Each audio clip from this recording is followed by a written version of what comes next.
께서 단에 올라가서 이 훈련을 시키시는 것 같아요.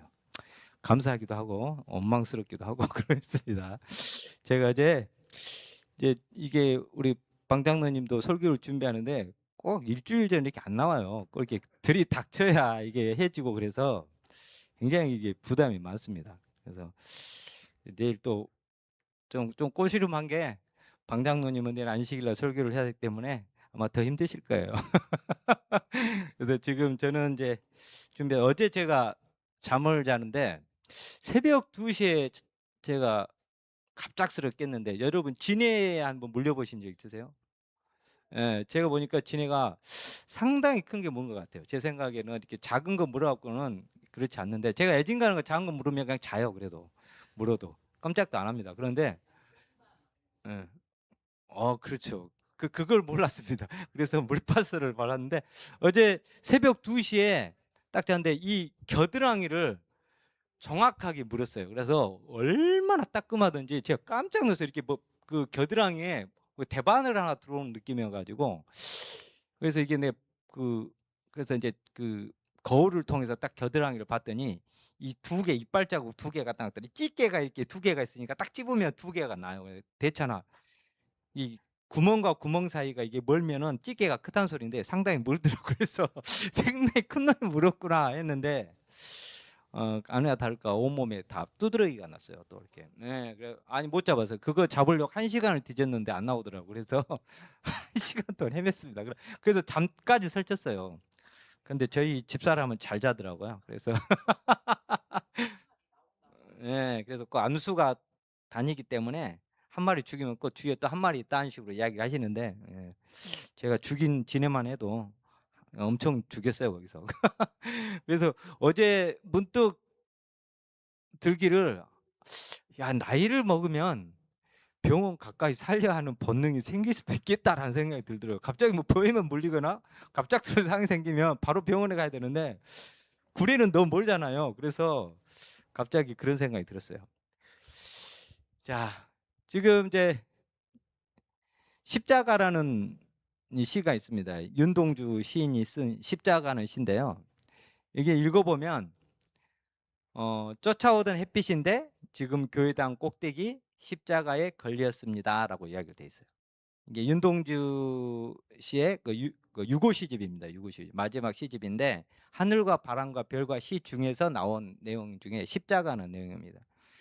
쫓아오던 햇빛이란 거는 이게 내가 항상 바라고 바라는 어떤 희망과 같은 그런 이야기를 하고 있습니다. 그런데 지금 교회당 꼭대기 십자가에 걸렸대요.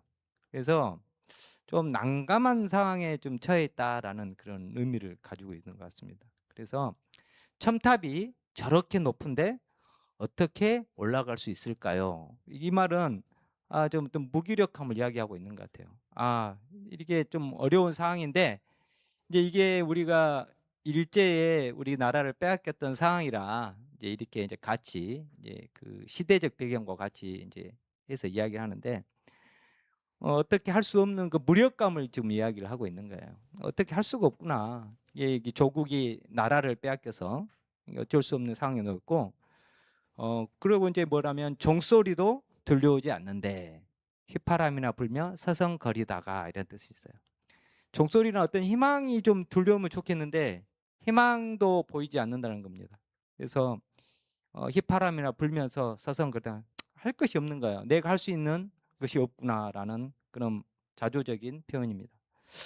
괴로웠던 사나이 행복한 예수 그리스도에게처럼 십자가 허락된다면 이렇게 이야기하고 있어요. 여기서 이 괴로웠던 사나이는 예수님을 말합니다. 예수님이 괴로웠지만 결국은 행복한 예수 그리스도에게처럼 십자가가 허락된다면 이게 뭐냐면 예수님께서 굉장히 괴롭고 힘든 십자가 길에 오르셨지만 결국에는 예수님은 온 인류를 구원하는 그 놀라운 일들을 이루시고 십자가에 예수님께서 하나님 아버지에게 모든 걸 맡기시고 눈을 감는 그 모습 속에서 모든 것을 이루신 예수님이 행복하게 보인 거예요. 그래서 십자가 허락된다면 나에게도 이렇게 온 인류를 위해서 돌아가신 예수님처럼 이 나라를 위해서 내가 할 수 있는 것이 있다면 내 모가지를 들이우고. 그러니까 목이라는 거는, 이게 모가지라는 것은 자기의 목을 굉장히 낮춰서 표현한 표현입니다. 그래서 자기 모가지를 들이워서 꽃처럼 피어나는 피를 어두워가는 하늘 밑에 조용히 흘리겠습니다. 나도 그러한 나라를 위해서 할 수 있는 일이 있다면 내가 기꺼이 내가 이 나라를 위해서 내가 기꺼이 헌신해 보겠다라는 그런 어떤 그 윤동주 시인의 그런 마음이 들어 있습니다. 그래서 여기서 좀 보면 십자가를 지신 예수님은 괴로웠던 사나이라고 표현하면서도 행복한 예수 그리스도라고 묘사를 합니다. 어떻게 보면 예수님께서 인류의 구원을 위하여 갈보리 십자가를 지셨다. 또 그러면 굉장히 괴로우셨을 텐데, 그러나 끝까지 하나님께 순종하신 예수님께서 모든 것을 하나님께 맡기시며 운명하신 그 모습이 행복해 보였다라는 내용입니다. 그래서 참 이 윤동주 시인은 그 예수 그리스도의 그 놀라운 그 십자가의 그 은혜를 좀 많이 이렇게 깊숙이 알고 계신 분이 아니었나라는 생각이 듭니다. 누가복음 23장 33절에서 34절은 한번 누가복음 한번 찾아보시면 좋겠습니다. 누가복음 23장 33절에서 34절입니다. 제가 읽어드릴게요. 해골이라 하는 곳에 이르러 거기서 예수를 십자가에 못 박고 두 행악자도 그렇게 하니 하나는 우편에 하나는 좌편에 있더라. 이 예수께서 이르시되 아버지 저들을 사하여 주옵소서 자기들이 하는 것을 알지 못함이니이다 하시더라. 예수님께서 십자가에 못 박히시면서 그 정말 얼마나 그 힘든 상황입니까? 그 십자가에 못 박히는 그 상황에서도 아버지 저들을 사하여 주옵소서라고 기도하셨습니다. 저들이 누구예요? 1차적으로는 이 십자가의 못을 받고 있는 로마 군병을 이야기하고 있어요. 그리고 다르게 또 확대해 보자면 유대 군중과 종교 지도자들을 포함하고 있습니다. 그러나 여러분 아시겠지만 다 아시는 부분이에요. 그 이상의 의미를 포함합니다. 시대의 소망 745페이지에 말하면 이렇게 말씀하십니다. 그리스도께서 원수들을 위하여 드리신 그 기도는 온 세계를 포함한다. 그것은 이 세상이 시작한 때로부터 끝날 때까지 이 땅에 살았거나 앞으로 살게 될 모든 죄인을 포함한다라고 이야기를 하고 있어요. 그래서 여기 보시면 앞에 보시면 용서라는 그 밑에 여기 화면을 보시면 모든 사람에게 하나님의 아들을 십자가에 못 박은 죄가 놓여 있다. 용서는 모든 사람에게 값없이 제공되었다라고 이야기하고 있어요. 여러분, 이 예수님께서 십자가에 돌아가시는 그 부분에서 우리가 바라볼 수 있는 모든 것을 찾을 수가 있어요. 정말로. 그래서 예수님께서 그 극한의 그 괴로운 그 상황 속에서 우리는 용서, 믿음, 고난, 그리고 우리를 향한 희생, 헌신 모든 걸 찾아볼 수가 있습니다. 아까 말씀드렸지만 저들은 과거와 현재, 미래 모든 사람을 다 포함을 합니다. 또한 따라서 예수님을 십자가에서 죽게 한 책임이 우리 모두에게 있다는 것을 말씀하고 있는 거예요. 뿐만 아니라 그분이 이루신 그 속에서 이루신 용서가 우리 모두에게 값없이 제공되었다는 것을 또 뜻하기도 합니다. 여기에 보면 세 개의 십자가라고 지금 제가 제목이 되어 있는데 17세기의 네덜란드 화가 렘블란트가 그린 세 개의 십자가라는 이 작품입니다. 이 작품은 이 구리판에 그 특수 화학약품을 이렇게 부어가지고 인위적으로 부식을 시켰어요. 그래서 이것을 이제 날카로운 송곳이나 바늘을 가지고 눌러가지고 그린 그림입니다. 그래서 근데 신기하게도 여러분 그 그림에 노란 원으로 부분이 그려진 부분이 있죠. 예. 이 그림에 렘블란트가 자기 자신을 이 그림에 넣었어요. 이 십자가, 가 자기 작품 렘브란트 그림 3개의 십자가에 자기를 집어넣었습니다. 렘브란트 하신 말은 예수님을 십자가에 죽게 한 책임이 자신에게도 있다라는 것을 표현하고 싶었어요. 그런데 렘브란트는 또 뭐라고 이야기를 하냐면 예수님이 십자가를 통해서 이루신 용서가 자신도 포함된다는 것을 말하고 싶었어요. 그래서 제가 얼마나 위대합니까? 이런 마음을 가질 수 있다는 것은 대단한 거예요. 십자가를 보면서 그 십자가가 나로 인해서 예수님께서 그 십자가에 못 박히신 사다를 알지만 또한 그 십자가로 인해서 이루어진 영원한 그 용서가 그것도 나에게도 포함된다는 사실을 우리가 마음속에 우리가 새기는 것은 굉장히 중요한 일입니다. 그래서 우리 그리스도인들은 항상 이런 마음들을 항상 품고 살아야 되는데 그렇지 못합니다. 아유, 감사합니다. 아멘해 주셔가지고. 우리가 설교를 가끔 하다 보면 내가 그게 저 목사님들의 그 마음을 좀 느껴진 게 뭐냐면 틀림없이 그렇습니다. 제가 100% 그러는데요. 방장님도 마찬가지죠. 저도 마찬가지입니다. 설교를 준비할 때 제가 설교를 준비한 건 눈을 또렷이 뜨고 아멘 해주고 그 분을 머릿속에 그리면서 설교를 준비를 해요. 정말로. 이게 주무시는 분을 생각이 아니라 저희가 설교를 하면 이렇게 눈 딱 뜨고 이렇게 봐줄 분을 생각하면서 준비를 해야 준비가 돼요. 그리고 감사합니다. 내일은 우리 방장님 할 때는 한 3배로 아멘 해주시기 바랍니다. 그럼 올 저녁에 부담이 굉장히 많이 돼가지고 더 준비를 많이 하실 거예요.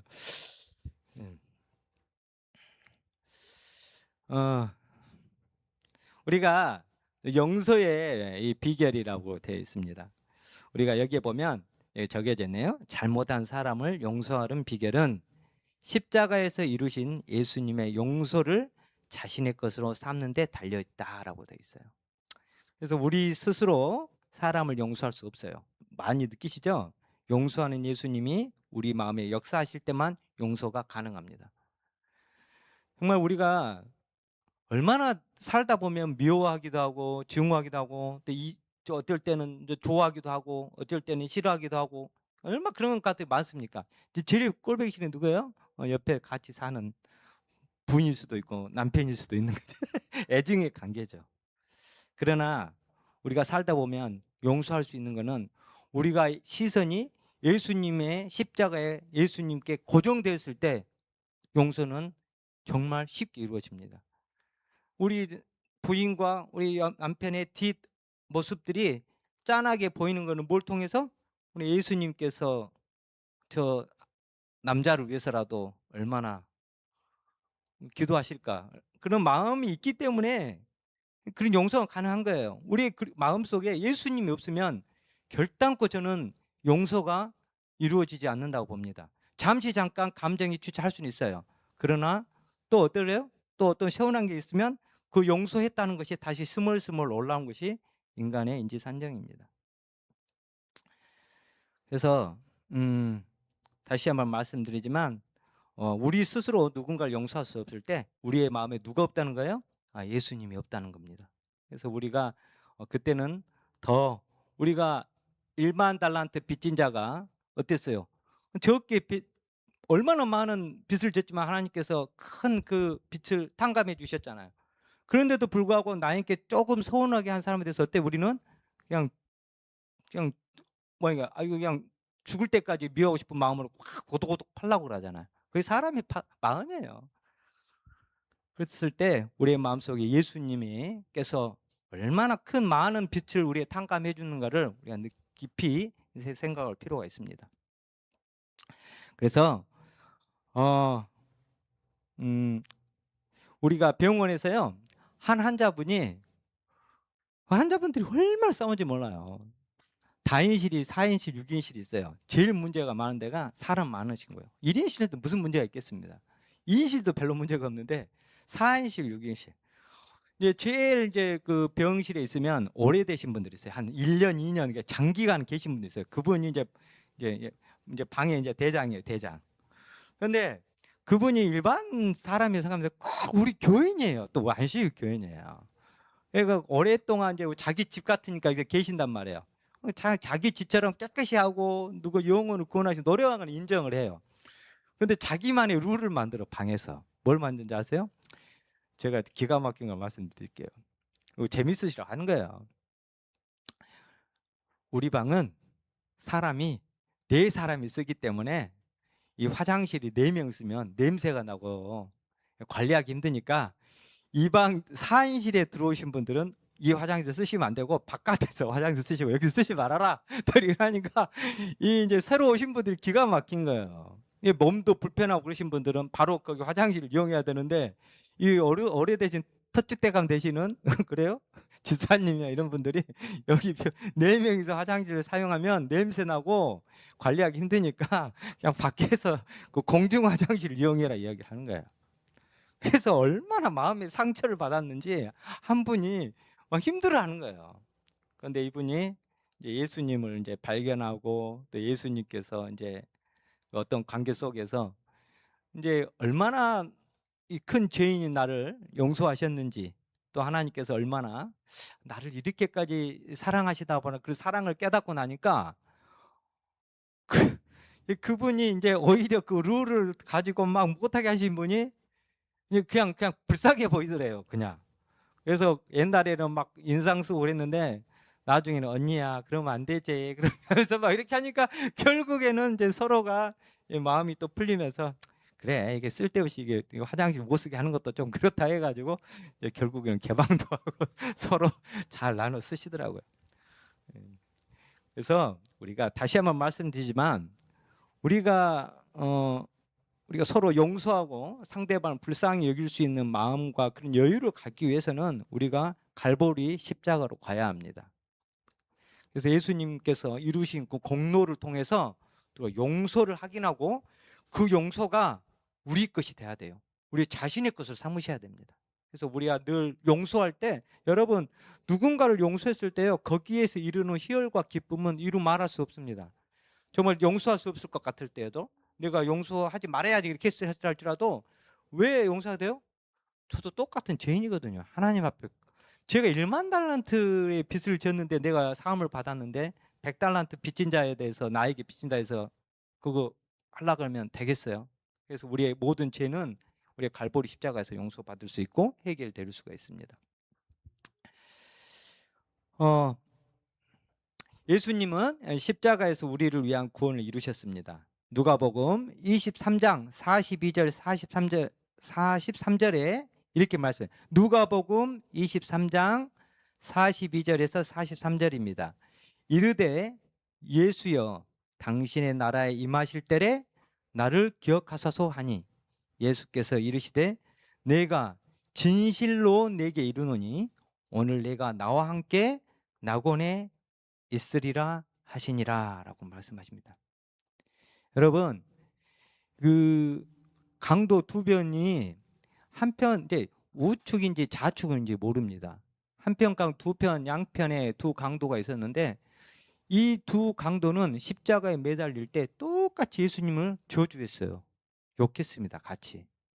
그런데 한편 강도가 예수님의 이 처한 딱한 사정이잖아요. 여러분 십자가에 못 달렸는데 못 박혀 있어요. 매달려 있습니다. 가장 잔혹한 이 처형이 십자가입니다.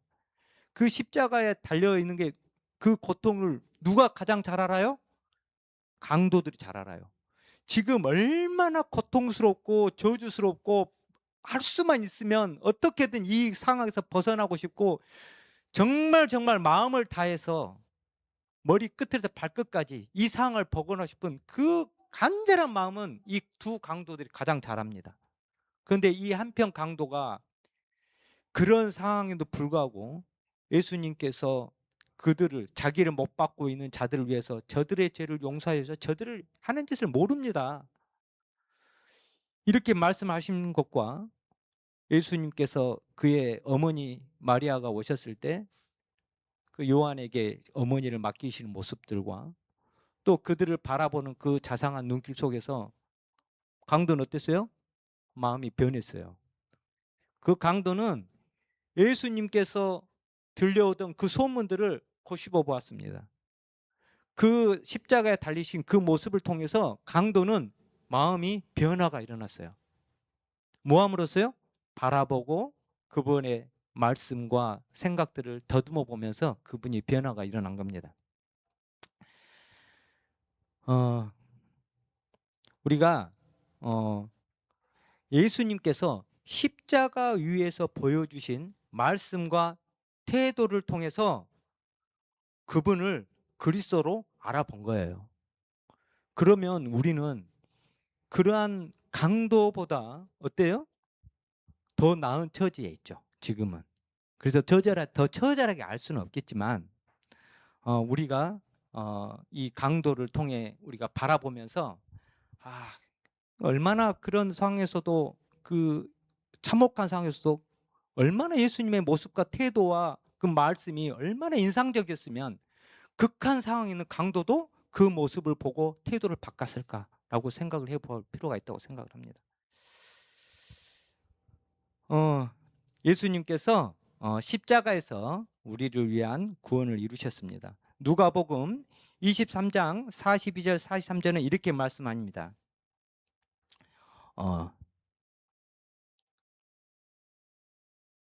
했네요, 제가. 여기 또 나와야 눌러드려야 되는데 못 보셨네. 제가 이렇게 하다 준비를 이렇게. 네. 그래서 여기에 봐보면 구원의 평화라고 되어 있네요. 한평 강도가 누렸던 구원을 우리도 누리며 살아야 한답니다. 여러분, 강도가요, 언제 가장 평화스러웠을까요? 아마 예수님께서 그 약속을 내가 오늘 내게 이르노니 낙원에서 네가 나와 함께 있을 거라는 강력한 보장을 들었을 때 강도는 가장 처참하고 가장 고통스럽고 가장 힘든 그 상황에서 뭘 느꼈어요? 가장 편안함을 느꼈습니다. 그래서 우리가 어떠한 상황에 있다 할지라도 우리가 예수 그리스도의 그 놀라운 그 십자가의 구원을 통해서 우리가 평안함을 느껴요. 그 구원이 누구 것이 돼야 돼요? 우리 것이 되어야 합니다. 그 강도가 누렸던 구원이 우리의 삶에 녹아 있어야 돼요. 그래서 우리가 항상 살아갈 때 예수님께서 우리에게 어떤 구원을 주셨는가, 이 구원이 얼마나 간절한 건가, 이 구원이 여러분의 일상에 평화를 이루시는 하나의 단초가 되시기를 간절히 바랍니다. 여러분, 돈이 있거나 없거나 자녀나 배우자나 힘들게 하거나 건강이 나빠지면 우리의 평화는 사라집니다. 우리의 평화는 굉장히 조건적이에요. 상황 때 달라집니다. 그러나 우리의 평화가 예수의 놀라운 구원에 기초할 때 우리는 진정한 평안을 누리는 겁니다. 그래서 다시 한번 말씀드리지만 예수님이 이루신 공로를 힘입어 그분에게서 구원을 받아 누리며 살아가면 좋겠습니다. 이제 마지막으로 이제 믿음입니다. 우리가 십자가를 통해서 우리가 용서를 한번 보았고 또 우리가 또 뭘 보았습니까? 우리가 구원을 받았고 이제 세 번째 믿음을 바라봅니다. 죄는 하나님과 예수님 사이를 그리고 하나님과 우리 사이를 분리시키는 원수예요. 여러분, 우리가 죄를 알면 얼마나 알겠어요? 죄를 잘 모릅니다. 죄의 존재에서. 예수님께서 돌아가실 때 예수께서 큰 소리로 말씀하셔요. 아버지, 내 영혼을 아버지 손에 부탁하나이다 하고 눈을 감으십니다. 예수님께서 죄로 인해서 하나님과 철저한 분리를 느끼셨어요. 우리의 모든 죄가 예수 그리스도에게 전가되었을 때 하나님 아버지는 죄와 같이 머무르실 수가 없습니다. 죄의 덩어리가 되신 예수님 때문에 죄의 덩어리가 되신 예수님을 하나님 아버지께서는 같이 하실 수가 없었어요. 그래서 예수님께서 하나님 사이에 영원한 분리를 느끼신 거예요. 뭐 때문에? 죄가 되셨기 때문에. 그래서 그 분리의 고통이 예수님으로 하여금 심장이 터지는 고통을 이루게 한 겁니다. 그래서 예수님께서 죄의 덩어리가 되셔서 완전한 분리의 고통 속에서 부르짖으신 거예요. 나의 하나님, 나의 하나님, 어찌하여 나를 버리셨나이까? 라고 이야기를 합니다. 여러분, 우리가 사실 죄가 무엇인지 잘 몰라요. 얼마나 심령이 모릅니다. 뭘 통해 아는 거예요? 십자가를 통해서 안 거예요. 우리의 죄가 뭘 예수님을 죽게까지 이르게 하였구나라는 것을 봄으로써 우리의 죄가 엄청나다는 겁니다. 여러분, 죄를 어떻게 알아요? 그 죄가 얼마나 나쁜 것이 어떻게 합니까? 이 죄를 문제를 해결하기 위해서 예수님께서 아기로 태어나셨어요. 뭐 하셨어요? 그 유년의 시절 보내시고 그 3년 반의 공생애 동안에 얼마나 많은 고통과 시험을 당하셨고 십자가 오르셨잖아요.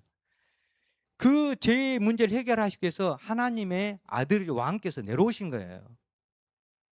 제가 그 죄에 대해서 모른다고 말씀하시죠. 몰라요, 인간은. 제가 왜 죄에 대해서 약간 민감한 사람이 되었냐면, 제가 어렸을 때요, 초등학교 때 예를 드는 겁니다. 초등학교 때 저희 할머니가 저를 굉장히 이뻐하셨어요. 왜 이뻐했을까요? 제가 장손이거든요. 고모가 8이에요. 아버지가 하나. 그러니까 우리 어머니가 저를 첫째로 아들을 낳았으니까 집이 어땠겠습니까? 난리가 났죠. 어떻게 며느리가 첫 번에 그냥 아들을 낳은다냐. 막 이런 거예요. 믿기지 않아요. 우리 할머니가 딸 낳고 아들 낳고 딸 만났어요. 그래서 옛날에는 딸이 엄마하고 딸이 또 애를 같이 낳았어요 또. 근데 우리 첫째 고모는 아들만 넷났어요. 그래서 우리 첫째 고모가 아들을 넷을 낳았는데 우리 할머니가 엄마죠. 그 고모의 할머니가 하도 딸만 나니까 자기 아들을 하나 갖다 두고 싶더래요. 그래서 그 딸을 갖고 와서 키우고 싶다. 그런 말씀을 하시더라고요. 근데 그 할머니가 저를 얼마나 이뻐하셨겠어요. 제가 태어나고 나서 할머니가 저를 바로 데리고 갔습니다. 한 30일 어머니가 저 먹이고 할머니가 저를 데리고 갔어요. 키우려고. 그래서 제가 알기로는 고모들이 많으니까 일 나가잖아요. 그러면 고모들이 애를 안고 있으면 일 안 시켜주잖아요. 고모들이 아침부터 쟁탈전이 벌어지는 거예요. 나를 데리고 가려고. 업고 얼른 나가버리면 걔는 하루 종일 자유. 나머지는 때 앞에서 일 엄청 해야 되는 거예요. 고모들이 저를 얼마나 데리고 가지고 제가 이뻐서 데려가거나 건 아닌 것 같고 하루 쉬고 싶어서 놀고 싶어서 애기 업고 가면 누가 건드려요? 이거 장손인데. 그래서 제가 그런 할머니의 사랑을 받고 컸습니다. 그런데 그 할머니가 어린날 제가 초등학교 때 그 가게에 물건을 훔쳤어요. 그것도 아주 조직적으로 애기들 3명을 데려가서 한 놈은 주인하고 말 붙이게끔 하고 둘이는 가방에다 싸지. 그것도 쑤셔 넣어서 이게 말을 시키니까 막 이건 얼마에 하니까 거기에 정신 팔려 있어요. 살 것처럼 하니까 정신이 팔리니까 저희 둘이는 그 뒤에서 주워 담았죠. 그래가지고 이제 그걸 이제 입에 사탕도 빨고 가면서 그 로봇 조립 막 이런 거 뭐 비싸죠. 돈 주고 못 사는 걸 막 집어넣고 이제 하는데 그걸 할머니 그때 마침 오셨어요. 시골에서 올라오셨는데 저를 보더니 갑자기 좀 이상한 낌새를 느껴보는지 가방을 열어보더니 막 못 보던 막 장난감이랑 막 이런 게 들어있으니까 할머니가 깜짝 놀라는 거예요. 할머니 느낌이 이게 훔쳤구나 하는 거 아신 거야 할머니가. 그래서 할머니가 저를 딱 이 뒷더미를 딱 잡더니 저를 끌고 어디서 갖고 왔냐니까 이제 할머니가 아니 일단 내가 돈으로 갚아줄 테니까 같이 가자 하시더라고요. 근데 할머니가 내 이제 등을 잡고 가시는데 이제 도망칠 수 없잖아요. 이제 만약에서 이제 또 어기면 이제 아버지한테 이를 거 아니에요. 그러면 이제 그날은 호되게 당한다니까 저희 아버지가 엄청 무서웠거든요. 그 당시에. 그래서 제가 아버지 싫어해요. 너무 많이 맞아가지고. 그래서 제가 이제 그렇게 끌려가다시피 문방구를 갔습니다. 갔는데 우리 할머니가요. 딱그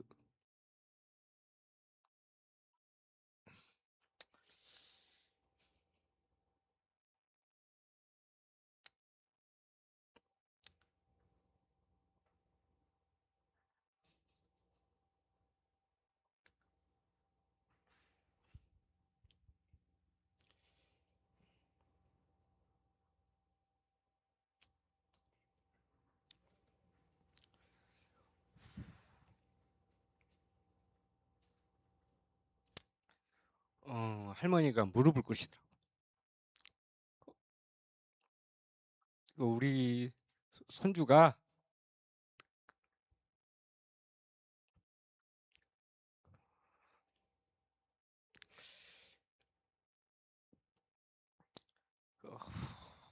잘못해놓으라고 울더라고요. 그 무릎을 꿇고 비시는 할머니를 볼 때 너무 미안한 거예요.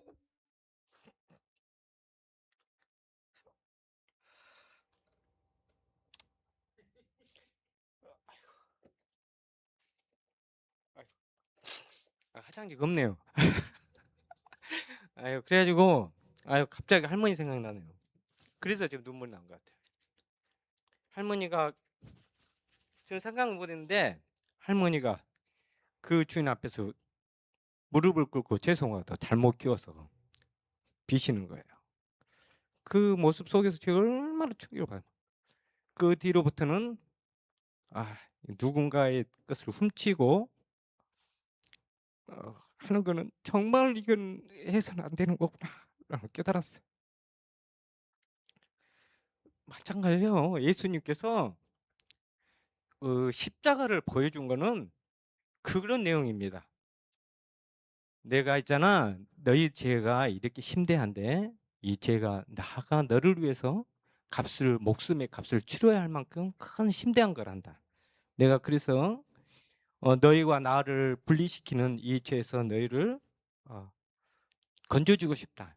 이 죄란 것은 하나님과 우리를 분리시키는 원수와 같은 거란다 라고 이야기를 하신 거예요.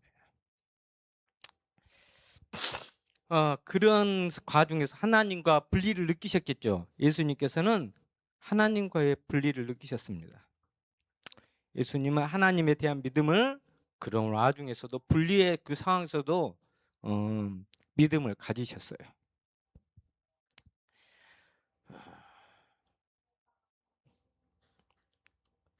잘 나가다 이게 할머니가 생각이 나가지고 갑자기 제가 좀 눈물을 흘릴만 해요. 제가 제가 할머니 가슴을 만지고 한 초등학교 6학년 때까지 같이 자고 그랬어요. 그래서 할머니를 참 좋아했는데 할머니가 그렇게 이제 제 할머니가 돌아가실 복이 있는지 고모에게 전화를 해서 떡 잡수시고 춤추시고 노시다가 머리가 어지럽다고 딸한테 전화를 했어요. 그랬더니 딸이 뛰어가서 그러면 병원에 갑시다 하고 택시를 몰고 왔는데 할머니가 아이고 머리 어지럽다 하고 딸 물팍에 딱 누우신 거예요.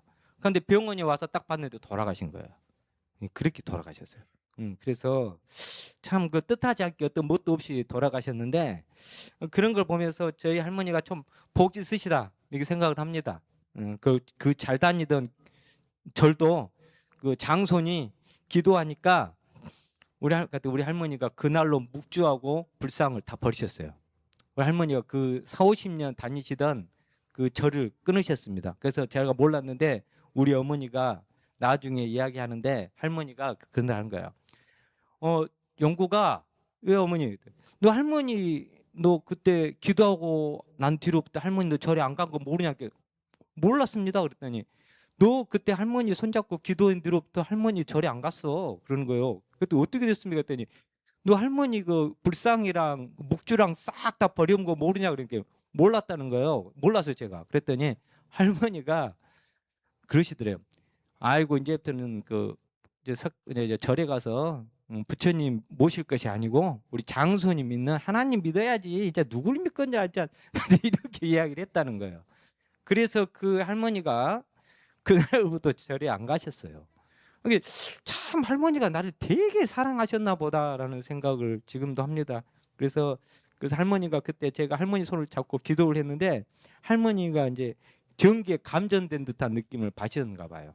그때 그래서 굉장히 찌릿찌릿했다고요 할머니가. 그래서는 할머니가 제가 기도하는 와중에 얼마나 제가 또 할머니를 좋아하니까 간절하게 기도했겠어요. 전기에 찌릿찌릿 오니까 기도하다가도 눈 뜨다가 손주 얼굴 보고 다시 눈 감고 또 다시 눈 떴다가 손주 얼굴 보고 눈 감고 이랬던 것 같아요 할머니가. 그래서 이제 그렇게 이제 그래서 저도 이제 아마 예수님 오시면 우리 할머니도 계시지 않을까라는 그런 소망이 있습니다. 자 이제 다 끝났는데요. 이 서양에 이런 속담이 있어요. 입이 무성한 나무에는 새의 둥지가 있는지 없는지 잘 모른다는 속담이 있습니다. 그래서 찬바람이 불고 잎이 떨어지면 그 안에 둥지가 있는지 없는지 알게 됩니다. 여러분, 둥지가 뭐예요? 둥지는 생명의 보금자리예요. 새로운 생명이 태어나는 곳입니다. 그 보금자리가 잎이 무성할 땐 보이지 않아요. 그렇지만 가을이 가고 찬바람이 불기 시작하고 겨울이 오면 잎사귀가 떨어지면서 그 안에 둥지가 있는지 없는지 알게 됩니다. 그러니까 우리가 가진 믿음이 있는지 아닌지는 시련이 닥치면 알 수가 있어요. 그래서 우리가 재림 신자의 가정에 어려움이 닥칠 수가 있습니다. 그때 여러분 있잖아요. 굉장히 어려움이 닥칠 때 중요한 것이 그 태도가 있습니다. 제가 좀 이걸 좀 많이 연습을 했는데요. 어려움에 닥치면 그 이야기를 해요. 야, 어렵잖아 지금. 내가 봤을 때는 하나님께서 어떻게 큰 축복을 우리에게 주시려고 이런 시련들을 우리에게 허락했는지 모르니까 한번 기대해보자 라고 이야기했던 기억이 납니다. 그래서 여러분, 우리에게 무슨 축복을 주시려고 그러는지 확인해보는 그런 시련의 시간을 그런 눈으로 바라봤으면 좋겠습니다. 우리가 시련 중에 하나님에 대한 신뢰를 잃지 않는 것이 참 믿음이라고 생각합니다. 다 같이 제가 기도하고 마치겠습니다. 사랑과 은혜가 많으신 아버지 하나님, 오늘 또 예수 그리스도의 놀라운 십자가를 통해서 용서와 구원과 또한 믿음을